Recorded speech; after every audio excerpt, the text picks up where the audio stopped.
Hello, good people. We're going to continue this series on gangster women, female gangsters. Virginia Hill.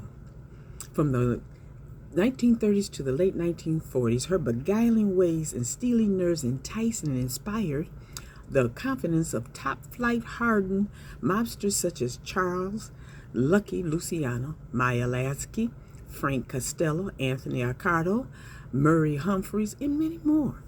These men employed her as a money launderer, cash courier, Mexican heroin trafficker, and informant on competitive mob activities.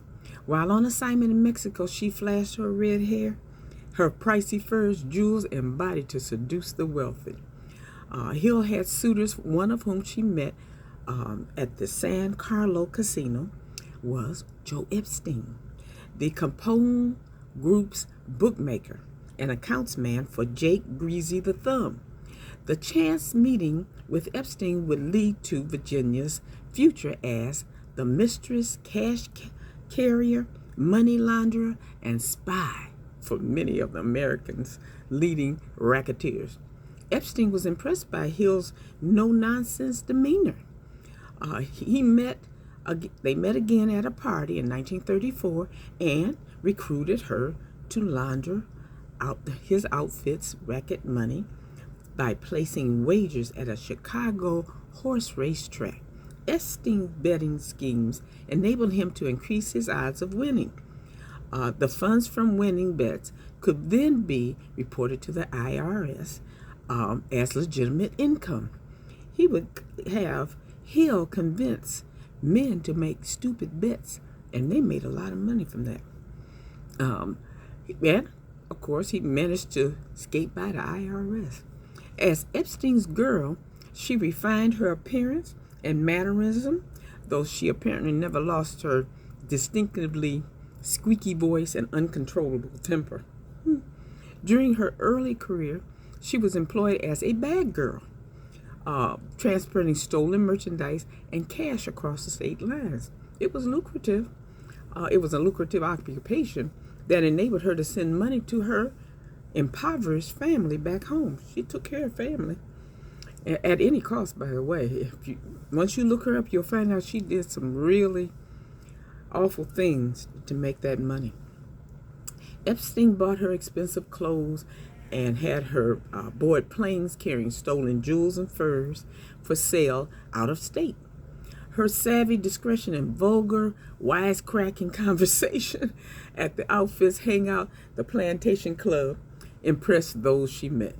Later in her life, the U.S. Senate committee compelled her to testify for its investigation into national organized crime. In a hearing room in New York, her evasive, obnoxious, and entertaining testimony about Bugsy Siegel and the syndicate on live television made her a household name. On March 24th, 1966, passerbys walking on a footpath beside a picturesque brook near Salzburg, Austria, found the body of a woman in the snow beside a tree. Her coat was folded neatly on the ground, and a possible suicide note saying, "I'm tired of life." The woman was Virginia Hill, the one-time so-called queen of the mob, a courtesan and entrusted cash courier for household American gangsters from the mid-30s to the 40s.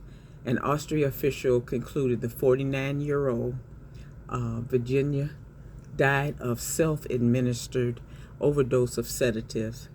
And she had been in a depressed state off and on throughout her life, so they were not surprised given her history of near-fatal pill swallowing going back to the 40s.